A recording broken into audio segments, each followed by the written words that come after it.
everyone. Welcome to Coffee with Carlson. Thank you for joining me today on this beautiful Monday morning. I hope everyone's enjoying the fantastic temperature outside. I know I am. I was a few minutes late for breakfast with my producer, Dan, but I did ride my bike. It was a lot of fun. It was pretty. I didn't totally look like a homeless person. Now I have a helmet on, so that helps a lot. So, got some great feedback last week on the show. 2 people gave me personal feedback, unsolicited. One said, really enjoyed the show. My daughter is researching opening her own business and gave her some great information and some things to think about.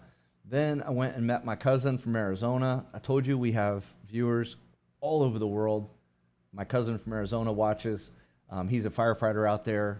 God bless you, Scott. Thank you for all the hard work you put in. He's been working the wildfires out in California.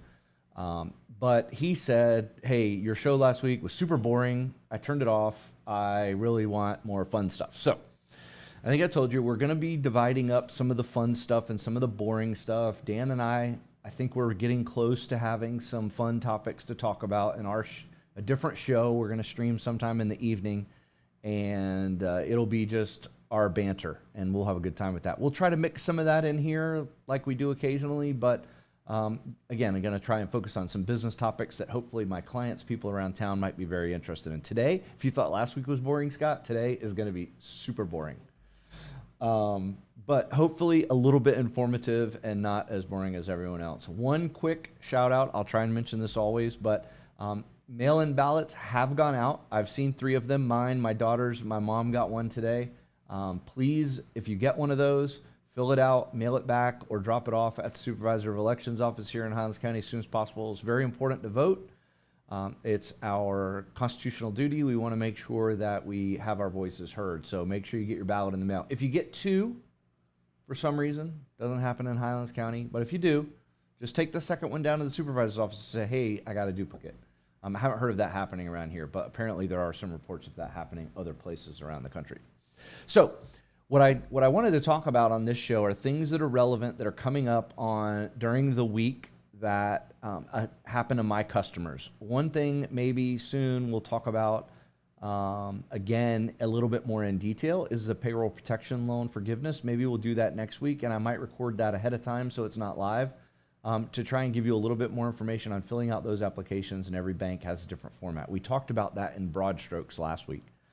But today, I wanted to talk about a topic that comes up regularly in my practice here. And it's someone that starts a new business. We talked about entity types last week. The focus today is really going to be the sole proprietorship world. And this topic came up last week for one of my clients that's a realtor. A new realtor for 2018 tax year, but started toward the end of that year. So the income generated was not very high in total for the year. So the tax was kind of low. Plus there was a W-2 regular withholding from a regular job earlier in 2018. So that helped offset some of the tax liability. But in 2019, situation changed dramatically. Income went way up. And anyone that's involved as a sole proprietor or a 1099 business, meaning you get a 1099 that reports the income that you received from people paying you, that does not have any taxes taken out of it. So you're on the hook for 3 types of tax. In Florida anyway, you're on the hook for federal income tax, Social Security tax, and Medicare tax. And the real kicker a lot of people don't realize, especially if you don't come in and sit down and talk with us when we get your tax stuff, when you pick it up or when you drop it off, is that as an employee working for a company, you pay only half of the Social Security and Medicare tax. When you are self-employed, you pay 100% of that. So right off the bat, you're behind someone with a W-2 employee because you're paying an extra 7.65% tax over what they would pay because the employer pays it. And a lot of people don't think about that, but those numbers can add up pretty quick. If you're $100,000, that's $7,600, so it's a lot of money. So today, I'm going to make this super boring. We're going to switch over to a little picture-in-picture, and let me show you. Dan, the producer, is going to take off. So at the end of the show, I'm going to have to turn off myself, unless my wife, who pulled up a few minutes ago but probably hasn't gotten out of her car, because she's sitting in her car listening to the show, and she doesn't want to lose that connection. Dan's going to take off and switch us over to picture-in-picture. Thank you very much, Mr. Andrews. Have a wonderful morning. If there are any typos in my quick presentation, we just put it together a few minutes ago, so it wasn't long and thought out. Does it look okay, Dan? All right, so now we're going to move into some of the really boring stuff. After I have a sip of my fantastically perfect, strangely warmed coffee. All right, and maybe Dan and I, maybe we'll get on some fun topic like Supreme Court nominations. Woohoo! That might be fun. All right, guys, so let me, excuse me, I'm going to be pointing, but you can't see that, down at my laptop. So in this scenario, let's assume some of these numbers. So if you're self-employed, you get to deduct certain things. I put a few examples here on the screen. As you can see, cell phone mileage deduction, that would be the standard mileage deduction, whatever that rate is. General office supplies. And let me just talk about these briefly for a second. If you're using your cell phone, a lot of people do, especially realtors, that's their primary form of communication. I mean, it's on them all the time. It's all business. They're taking pictures with it. They're taking phone calls with it. They're doing video walkthroughs with it. So it's a very key tool in the way you market and run your business and be able to talk to people. So valid business deduction. Standard mileage, we could probably do a whole show on automobiles and how you deduct those. It's a very common question that comes up almost every month with my customers. Questions about how to deduct a car because their friends, aunts, uncle told them that they could deduct a car if they put a sticker on the side that had the name of their business on it. So in this case, realtors drive a lot. They're constantly on the road. They're rarely in the office. They need to be out hunting listings, setting up signs, doing open houses, showing houses. So they're on the road a lot. You keep a detailed mileage log, that turns into this. Standard mileage deduction times the qualified business miles that you're allowed to take. Office supplies, if you have to buy paper, letterhead, business cards, ink and toner for your printer, maybe you have to buy cables for your printer, not equipment because we would put that somewhere else, but all kinds of things fall into that, whatever general things you would get at the office supply store that you would want to deduct. Advertising, obviously advertising is a big part of most businesses. Unfortunately, we could do a whole show on that too. Maybe we will. Advertising is one of those expenses that people see as variable, meaning that we're going to cut that. That's one of the first things they cut as revenues start to go down, where we should think kind of the opposite, that advertising is the way people find out about me, which is kind of like the show. It's advertising. We're going to continue to do it to hopefully get the word out. Oh, and I also apologize if you're saying good morning to us right now. There's no producer in the booth to say good morning back. So good morning back. So advertising is key, whether that's online, Facebook, Google AdWords, TV, print, still direct mail is big with realtors especially. There's all kinds of different things you would roll into advertising. So in this scenario, that's the only income that this particular client had was from the real estate profession. So it nets all down. We subtract all those things from the gross income.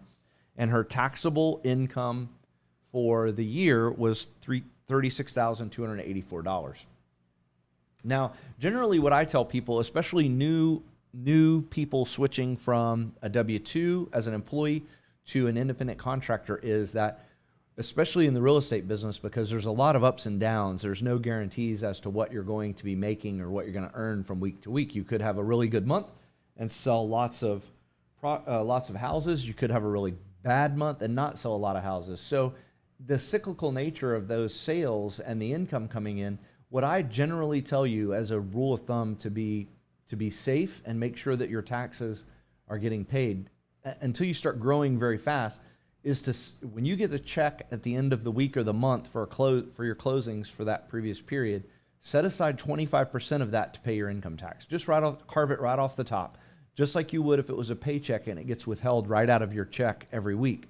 You want to make sure that you put the money aside so that you're not trying to come up with that at the end of the year, or depending on something happening when the tax is due at the end of the year, maybe a big sale coming through or something of that, or a big job coming through that's going to help cover that. It's much easier to set it aside, put it in a savings account, not really worried about earning the interest on it, but making sure that you have it in order to make your estimated taxes and get your taxes paid at the end of the year. So we come down with the $36,284 worth of income after we take the 1099 and deduct everything, $36,284. There are a lot of little calculations in here that don't necessarily flow through to the bottom line. So try to just follow along with me real quick. So what I'm plugging in are the taxes, not showing you the worksheets that calculate the taxes, which are voluminous, but at least more detailed than what I think I'd want to get into here. So real quickly, what I said earlier was you're on the hook for Social Security, Medicare, and federal withholding or federal income tax. The first level of tax on your self-employed income is the self-employment. The Social Security and Medicare tax is what the combination of those is called. And that's the 7.65 times 2, 15.3%. In this particular scenario, that comes out to $5,128. So right off the bat, there's a $5,128 tax bill on that net income that was earned from it. Now, in order to figure what your federal taxable income is, or what would normally be federal withholding, again, these calculations are kind of strange, but I just wanted to show you. You deduct half of the tax, half of this number. You take the standard deduction, in this case, a single person, $12,200, and then qualified business income tax deduction, which is basically, we're not going to go into that calculation right now either. That's a little bit more complex than this. But let's just say you get a deduction for the net income from your business. So those numbers all get subtracted from your net income or your adjusted gross income, your net income from your business. And when you get that, you get the taxable income. In this case, it's $22,344. So the income tax on that using the tables comes out to $1,873, and we have to add that to the self-employment tax of $5,128 to come up with what my total tax is. And in this case, the total tax is $7,001. So that's a pretty big number when you look at net income of $36,284. The only difference in this versus being an employee, as you can see, is this number right here. So when you're an employee, your employer pays this $2,564 for you.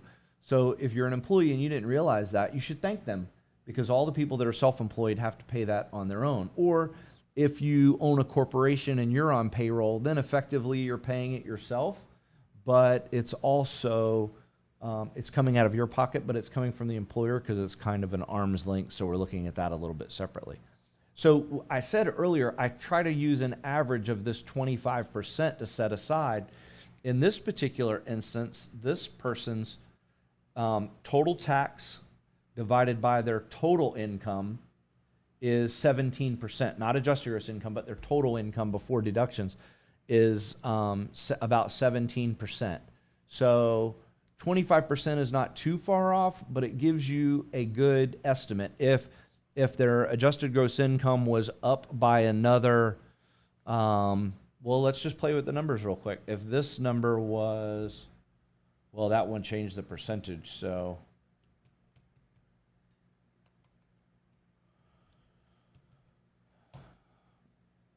Yeah, it's not going to change that number, so I didn't have the formula built into that. It would just change the total tax that's built down, because I use these numbers from the actual tax return, not from the, and I'm sure someone's looking at the formulas as I click on them. I'm going to figure out how to do that differently, maybe put these in a, it'd probably be more beneficial to have these in a PowerPoint or something than this, but just what I wanted to show you is how important it is to set aside this money so that at the end of the year, especially the year that you switch from employee to independent contractor, you're putting it aside because you're required by the IRS to pay these taxes quarterly. And if you owe more than $1,000 at the end of the year by April 15th, you're going to owe estimated tax penalties. In this case, it wasn't very much. It was actually 17, which is just a coincidence, equals 17 divided by, well, it doesn't even register as a full percentage point. So this person only owed $17 in estimated tax payment on the $7,000. Normally that's a little bit higher than that, but it's based off of last year's and what you were supposed to pay, and the due date, and a quarter annualization or dividing of your income over the 4 quarters. So it's very important if your tax situation changes during the year, especially if you're relatively new to the business that you're in as an independent contractor, or even if you change jobs, say you're making $50,000 a year in your current W-2 job and you get a promotion and now you're making $75,000 a year, throws you in another tax bracket. You want to make sure that your withholdings are carrying over and are kind of the same, that you filled out the new form W-4 is a little bit confusing. It's more difficult in larger employers to make a change on those documents, so you have to fill it out correctly to begin with. But you still want to make sure that you look at it and run some calculations, and sometimes it might be worth, especially in the self-employment world, it's worth calling a professional to sit down with us for a few minutes to just go over some of these calculations and see where you might be.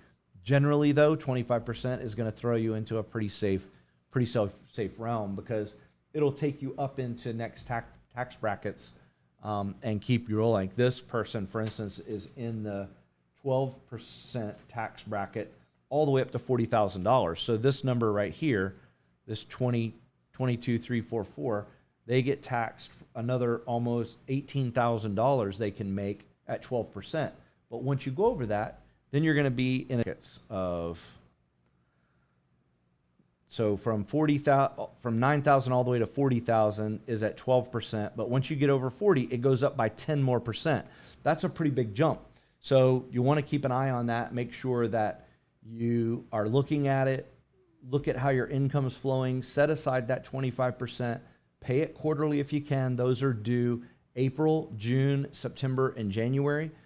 That's paid on Form 1040 ES. Again, we can help you out with those calculations if you need it, and we would be honored to help you if you ever need anything. I went through these numbers kind of quick in about 20 minutes, but kind of just wanted to give you the gist of how this works and how it comes out, and a high-level view of the numbers so that you can have something to think about, especially if you're just becoming self-employed or thinking about going out on your own.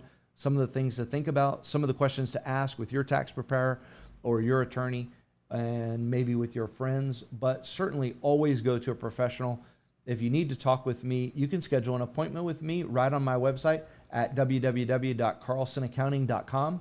It'll have my full calendar there. You can pick a time and it'll let me know, and then we'll be ready to meet with you here at the office. And if you want to call our office anytime, it's 863-382-4141.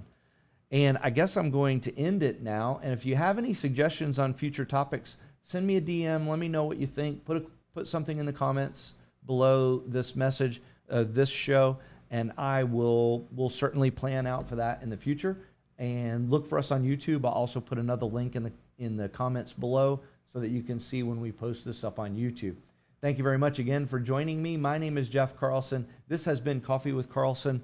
Please enjoy your morning, and I hope that you have a productive day. God bless.